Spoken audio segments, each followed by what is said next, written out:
आमचे जरा लोक आळशी आहेत त्यांना म्हणजे पण आता परत एकदा आम्हाला तेरला जिल्ह्याची उपराजधानी करायची त्यामध्ये माननीय गोष्ट आहे ज्या त्यांच्या अथक परिश्रमातनं हा कार्यक्रम आपल्या देशमध्ये आणि पूर्ण आपल्या तालुक्यात होतं. त्या तहसीलदार मॅडम त्यांची सर्व पूर्ण टीम पंचायत समिती तेरच्या सदस्य नायकवाडी नायकवाडी ताई सॉरी आपल्या पंचायत समितीच्या सभापती गोकर्णा कदम ताई दुसऱ्या पंचायत समितीच्या आमच्या गावच्या सरपंच ताई उपसरपंच पंचायत आवर्जून मोठ्या संख्येने उपस्थित असलेले सगळे तेरचे मुळेवाडी हिंगळजवाडी किणीचे पण सरपंच मुळेवाडी सरपंच आणि सगळे कार्यकर्ते आशाताई माझ्या अंगणवाडी ताई सगळ्या जणी योगायोगाने आज ठरवून नव्हतं पण काल मी अध्यक्षाचं धुरा म्हणजे घेतला चार्ज घेतला आणि आज तेरमध्ये कार्यक्रम आला आणि त्याला नागपूरला गेले फडणवीस साहेबांना भेटायला त्यामुळे माझ्याकडे आला कार्यक्रम पण आज तेरमध्ये यायला म्हणजे राणा म्हणाले आज घ्यावाच लागला कार्यक्रम. मला वाटतं देवाचा योगायोग चांगला झाला की मला तेरमध्ये तुम्हाला भेटता आलं. हा कार्यक्रम आम्ही ऐकत होते आपल्याला काही काही योजना जर त्या नवीन आहेत त्यामध्ये मी गॅपमध्ये जरा जिल्हा परिषदचं नव्हता हा वेगळा पण एवढा चांगला कार्यक्रम राज्य सरकार घेत आहे तरी की सातबारा असेल बाकीचं आणि तुम्ही तो राबवतात. शासनाच्या योजना बऱ्याच येतात तरी आम्हाला माहिती जरी सगळ्या शासनाच्या योजना नीट राबवल्या गेल्या लोकप्रतिनिधींनी राबवल्या तर लोकप्रतिनिधीला मतदान मागायला जाणार तर एवढ्या चांगल्या योजना असतात पण त्या राबवल्या जात नाही. तुम्ही मॅडम मी उगाच बोलायचं वाटणार म्हणून नाही तुम्ही एवढ्या तळमळीने अगदी रात्री 10-11ला फोन तुम्ही घेतात आज पहिल्यांदा आपण भेटतोय पण तुम्ही एवढ्या तळमळीने राबवताय ताई त्याच्याबद्दल मी तुमचं पुन्हा एकदा मनापासून आभार मानते. आणि थोडंसं राजकीय कारण शेवटी पण आतापर्यंत म्हटलं जात होतं की भारतीय जनता पार्टी किंवा महायुती म्हणजे भारतीय जनता पार्टीच मेजर होतं की फक्त शहरी बेस असलेला पक्ष आहे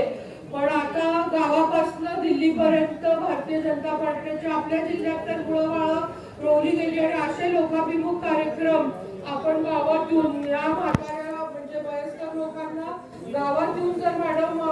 उत्पन्नाचं त्या 20,000च्या प्रमाणपत्रासाठी इतके हेलपाटे मारावे लागतात किंवा बाकीच्या या योजना आहेत तुम्ही आता पगारीचं पण डायरेक्ट केलं. मला फक्त वाटत होतं की जर मला आधी माहिती असतं आपण प्रसिद्धी केली होती सरपंच साहेब भरपूर म्हणजे माझी आपल्या गावकऱ्यांना एकच विनंती आहे की निदान आता फॉर्म तरी भरून घ्यावा आणि मॅडम म्हणाला तसा शिक्का घ्यावा प्लीज. मोबाईलवर आपण सगळ्या आपल्या तेरच्या आणि आजूबाजूच्या 13 आणि 12 वाड्यात सीओ साहेब म्हटलं जातं निदान आज फॉर्म तरी भरून घ्यावा म्हणजे मग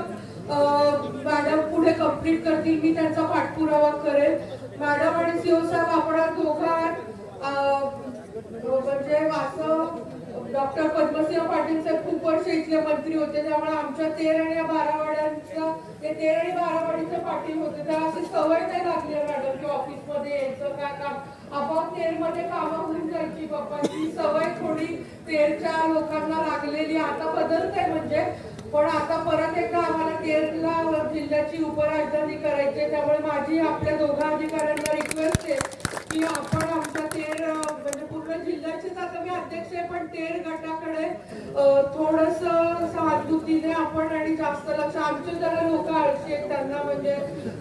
सॉरी आम्ही तुम्ही म्हणाल मतदान झालं आता वाईट बोलायचं पण म्हणजे आमच्या लोकांकडे जरा जास्त त्यांना सवय लागली त्यांची आम्ही खूप बाळासारखी काळजी घेतो त्यांचं पण आणि दुसऱ्या 1-2 गोष्टी मॅडम होत्या की आपण आता काय काय करतात ते मी ऐकलं पण माझ्या तेरमध्ये